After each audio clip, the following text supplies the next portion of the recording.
Olá, pessoal. Atendendo a muitos pedidos, os candidatos que estão fazendo o concurso para delegado de Polícia Civil do Estado do Rio de Janeiro e que vão prestar a prova oral brevemente, estão solicitando um grupo de questões que poderiam ser perguntadas no dia da prova. Então, vamos pensar. Se um dos examinadores é autor de livros, por exemplo, o delegado de Polícia Civil, professor Wilson Palermo, ele tem uma sinopse de medicina legal, se fosse eu, candidato, eu faria uma revisão dessa bibliografia, porque quem sabe alguma pergunta dali poderia cair. E o professor gosta muito da cadeia de custódia, as inversões na cadeia de custódia. Na prova escrita, a questão sobre exumação foi exigida. Na prova escrita, a cadeia da polimerase foi exigida. Na prova escrita, as asfixias por enforcamento, os sinais peculiares de Romanese, foi um assunto pedido. Então, o que eu fiz? Fiz uma seleção de algumas questões, por favor, algumas questões que normalmente aparecem nas provas. E coloquei uma sequência para vocês acompanharem.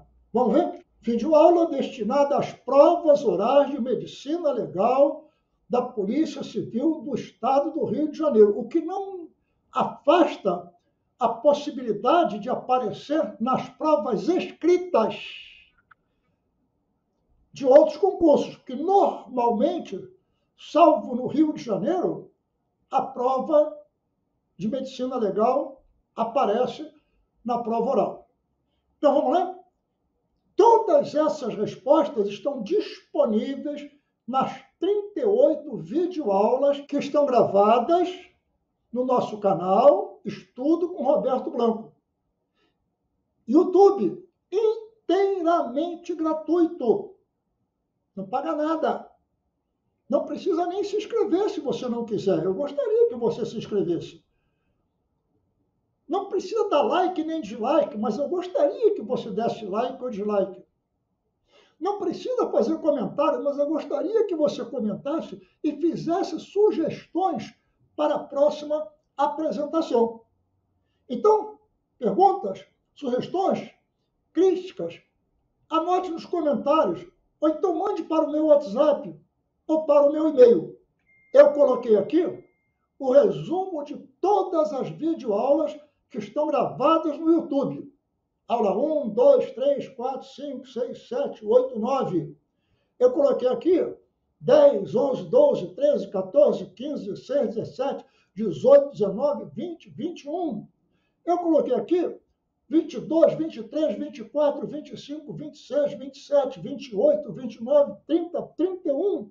E finalmente botei aqui 32, 33, 34, 35, 36, 37, 38 videoaulas. Todas estão gravadas à sua disposição. Basta você, tendo alguma dúvida nas perguntas que foram feitas, consultar uma dessas aulas. Mas se apesar disso você não tiver tempo, escreve para o meu e-mail, ou então escreve para o meu WhatsApp e eu tentarei fazer uma comunicação com você, porque o tempo da prova oral já está chegando, ok? Então vamos lá. Como é que eu fiz com as perguntas? Vamos ver? Questões sobre o artigo 129. 1, 2, 3. Várias questões. Como eu acho que seriam perguntadas na prova oral. Observa, 4, 5, 6. O que será que o legislador quer que você saiba sobre o artigo 129? Ele poderá fazer perguntas como, por exemplo, essas. Ó. A lesão é grave ou gravíssima? Perder um rim, perda do baço, um testículo, um ovário, perder um braço, perder uma perna, perder um olho, perder a audição de um ouvido. Como é que você classifica isso no artigo 129? Depois coloquei aqui como é que se caracteriza o perigo de vida e coloquei situações. Empurrado pela janela do terceiro andar, caiu sobre uma cobertura de lona e fraturou ambas as pernas. Seria isso um perigo de vida ou não? Aí você justifica, que o examinador vai perguntar para você e vai pedir para você justificar a sua resposta. E aí você explica por que é ou por que não é um perigo de vida. Está com dúvida? Vai lá consultar a aula de artigo 129 e ver lá como é que se identifica o chamado perigo de vida, ok? Muito bem. Coloquei outras perguntas aqui, só que eu mudei de assunto. Agora eu estou tratando de questões sobre lesões e armas de fogo. E comecei a perguntar sobre os efeitos primários, os efeitos secundários, mandei você caracterizar o sinal de Chavigny, pedi para você falar sobre as características do sinal de Bonnet. Ou seja, você está tendo todas as perguntas que o examinador poderia fazer para você. E botei uma pegadinha aqui, essa pouca gente iria responder. Olha lá, em que situação poderemos encontrar carboxiemoglobina em uma lesão de entrada de projetil de arma de fogo? Projetil ou projétil, as duas formas estão corretas. Você pode falar projetil e pode falar projétil de arma de fogo, ok? Muito bem. Coloquei também perguntas sobre projéteis de arma de fogo engavetados ou encaixados, como aparece lá no livro do professor Genival Veloso de França. O que são armas de fogo de uso proibido? Ou seja, uma série de perguntas para você ir tentando responder, como se você estivesse em casa sendo arguído pelo professor. Senta lá diante do seu vídeo ou diante do espelho e veja a pergunta. Escolha uma dessas perguntas e responda. Depois confira para ver se você acertou ou se você errou. Está com dúvida? Escreve para a gente fala com você. Está claro? Tranquilo? Nós temos agora, o assunto é tanatologia forense. E aí começam as perguntas que podem aparecer sobre tanatologia. Perguntas interessantes sobre a mancha verde abdominal de Brouardel, em que dias aparecem os gases inflamáveis ou os gases não inflamáveis da putrefação, depois em que local se inicia a formação da mancha verde de Brouardel nos fetos mortos, para você explicar o parto póstumo de Brouardel. E aí vão as perguntas se sucedendo sobre a tanatologia forense. Qual a utilidade em medicina legal da crioscopia de Carrara para o diagnóstico da causa médica da morte? E aí a gente vai fazendo perguntas, e o examinador pode escolher uma dessas ou fugir dessas. Você fica tranquilo, estude a matéria. Professor, como é que eu vou saber responder essas perguntas? Vá lá na aula de tanatologia. Mas como é que eu vou saber onde está a aula de tanatologia? No índice que eu coloquei, está lá em que aula está a tanatologia, em que aula está a medicina legal que você quer estudar. Onde está o artigo 129? Está lá escrito, olha lá, 1, 2, 3, 4. Ou seja, basta você ter vontade que você consegue o acesso àquilo que você precisa. Ok? Tafonomia. Muita gente não sabe o que é tafonomia. Qual é o significado em medicina legal da presença de dentes rosados em um cadáver putrefeito? Pouca gente conhece isso e, de repente, é uma pergunta que pode atrapalhar o candidato. De qualquer maneira, a gente fez uma pequenina viagem lá na antropologia e botamos lá como é possível identificar uma ossada humana reduzida a um simples fragmento ósseo, sem qualquer sinal característico de identificação. Como é que o perito faz, nesses casos, para identificar se aquilo é um osso humano ou se não é humano? E mais ainda, a quem pertencia aquele osso humano? Quais são os recursos que o médico legista, o perito legista, vai usar para fazer essa identificação? Ótima questão para a sua prova. E aí nós temos Outras perguntas, uma delas que já caiu inclusive na prova escrita, afinal de contas, a exumação judicial na fase de inquérito precisa ou não da autorização judicial? Aí tem lá isso no CPP,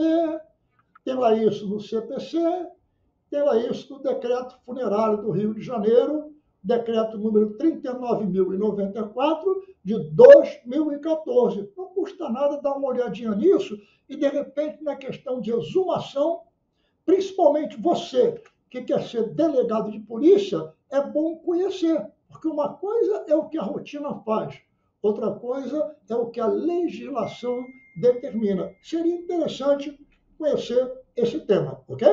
Muito bem, vamos lá. Aí eu fui fechando o assunto e passei a fazer mais algumas perguntas difusas sobre o que é a segunda flutuação em cadáveres de afogados, questão muito discutida, encontrada exclusivamente no livro do professor Genival Veloso de França. É o que ele diz.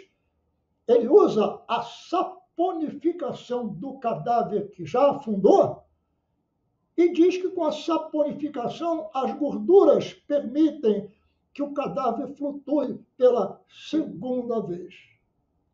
Não custa nada dar uma olhadinha lá no livro do professor Genival Veloso de França, sempre muito usado nas provas de medicina legal. Ok? Muito bem? Continuando. Olha lá. Em uma exumação, como é que a gente sabe se a morte ocorreu ou não em virtude de envenenamento? Quais são os cuidados que o legista tem que tomar para chegar a esta conclusão? Se houve ou não houve envenenamento naquele caso. E aí nós temos várias questões aí que podem aparecer. E vou encerrar, então, falando algumas questões sobre a sexologia forense. Como o perito legista pode fazer um diagnóstico de conjunção carnal anterior e recente em uma mulher com ímen complacente? Qual a importância de uma docimasia para dirimir dúvidas a respeito de um caso de suspeita de infanticídio? Ou seja, uma série de perguntas. Observa agora o que nós temos aqui, ó. Explique sucintamente o que é a síndrome do body stalker, a síndrome do body pusher, a síndrome do body packer, o que é um ímen acomissurado. Diferencie entalhes e rupturas no exame médico legal do ímen. Em sexologia forense, o que são carúnculos mestiformes? Ah, essa eu sei que você vai acertar, né? Porque normalmente carúnculo mestiforme é aquilo que todos os candidatos entendem. Então, repara, esse conjunto de perguntas, eu fiz 50 perguntas. Na próxima apresentação, na semana que vem, vou colocar mais 50 perguntas sobre ação térmica, sobre ação elétrica, sobre tudo aquilo que ainda não foi falado nessa primeira aula, vamos falar na segunda. E eu espero que até lá você já tenha enviado quais são as suas dúvidas, quais são as perguntas que você gostaria de fazer. Não deixe para depois da prova. Você tem que saber as respostas antes da prova. E eu estou inteiramente à sua disposição. Eu estou aposentado, já estou velho, já quase não trabalho, eu fico em casa à toa, não fazendo nada, a não ser respondendo as perguntas que vocês possam fazer. Mandem as perguntas, eu tentarei mandar as respostas. Se possível, eu mando pelo vídeo, porque às vezes a dúvida de um é a dúvida de vários. Eu vou tentar juntar as dúvidas e colocar tudo isso num vídeo. Um videozinho curto como esse, não vai chegar a 20 minutos, porque o pessoal reclama que as aulas são muito longas, mas as aulas são muito longas porque o assunto é muito extenso. E, de repente, o examinador vai lá na notinha de rodapé e pergunta para você o que é o índice de Baldwin. Aí, se você nunca ouviu falar quem é o Baldwin, ainda mais qual o valor médico legal do índice de Baldwin. Entendeu? Então, a gente está selecionando as perguntas mais viáveis para cair na sua prova e você já sabe. Para, pensa mesmo que saiba a resposta, espere um bocadinho e fale pausadamente, olhando nos olhos do examinador, pausadamente, sem pressa. Nada de ficar batendo a perna, nada de ficar enrolando os dedos, nada de ficar enrolando o cabelo. Procure dar a impressão que você está tranquilo. E aí, como você vê eu aqui, o professor, cabelos brancos, olhos sérios para você, mas debaixo dessa máscara toda de terror, tem uma camisa do Flamengo, tem um camarada normal, que tem vontade de almoçar, de jantar, que vai ao banheiro, que tosse de noite. Uma pessoa normal, igual você. Este examinador que você tem tanto medo, ele já foi candidato como você. Já teve as mesmas ansiedades que você tem. Alguns já foram, inclusive, reprovados em prova, como eu já fui reprovado várias vezes em concurso. Relaxe. Você não está sozinho. E a pessoa que está do outro lado é uma pessoa igual a você. E neste momento, agora, você que estudou penal, processo penal, administrativo, constitucional, civil e medicina legal, você neste momento sabe mais no conteúdo geral do que ele. Ele é muito bom naquilo que ele faz. Ele é professor daquela matéria e é especialista num determinado assunto. Mas se você viajar para o constitucional, para o administrativo, para o civil, para o processo penal, para o penal, pode ser que ele não acompanhe aquilo que você já sabe. Fique tranquilo. Você não vai para uma briga. Você vai conversar com alguém que apenas quer saber se você leu o edital, se você conhece aquelas coisas tradicionais. E se ele não for com a sua cara, ele vai fazer umas 5 perguntas que você não vai conseguir nem dar a saída. Não se preocupe. Excelência, não me recordo. Pode fazer a próxima pergunta? Se a memória não me trair e de repente eu me lembrar, eu volto a responder. É assim que você faz. Tranquilo. Não invente frases que você não conhece. Não fale palavras em latim se você não souber a tradução. Não tente falar um nome que a sua língua não vai permitir que você fale. Supercalifragilisticexpialidoso, eu não vou conseguir falar isso. Então, não vou me arriscar. Termos simples, termos fáceis. Fala pausadamente. Tenta responder a pergunta que ele faz. Não tenta dar uma aula se ele não perguntou sobre aquilo. Porque cada pergunta vale um ponto. Se ele pergunta a você o seu nome, e você fala nome, endereço, telefone, CPF, RG, aí você, com uma pergunta só, você respondeu uma porção de coisas. Quem sabe se ele ia perguntar a você depois a sua residência? Quem sabe se ele iria perguntar a você depois o seu CPF? Mas como você já respondeu isso tudo, ele vai mudar de assunto. Vai passar para alguma outra coisa que talvez você não saiba. Então, responda exclusivamente o que ele perguntar. E aguarde. Excelência, não me recordo neste momento. Só pode fazer uma outra pergunta? Caso eu me lembre, eu volto a responder. E vai seguindo. Calma, muita calma, sem ficar assustado, sem ficar apavorado. Ele é você amanhã. Amanhã você vai ser o delegado, amanhã você vai ser o promotor, amanhã você vai ser o juiz, amanhã você vai ser aquilo que você quiser estudar para conseguir, ok? Então, estamos encerrando essa primeira parte. Faça seus comentários, mande suas sugestões, mande suas dúvidas, peça esclarecimento. Como? Ou escreve para o meu e-mail, ou escreve para o meu WhatsApp, ou coloque nos comentários desta apresentação aquilo que você deseja. E eu mandarei a resposta ou através do veículo que você encaminhou a sua pergunta, ou colocarei tudo isso no próximo vídeo na próxima apresentação, ok? Muita tranquilidade. Sente diante do espelho. Converse com você. Se você conseguir se enfrentar, você enfrentará qualquer um nesse mundo. Porque tudo que o outro pode, você também pode. Basta que você queira, ok? Então, até o próximo encontro. Forte abraço.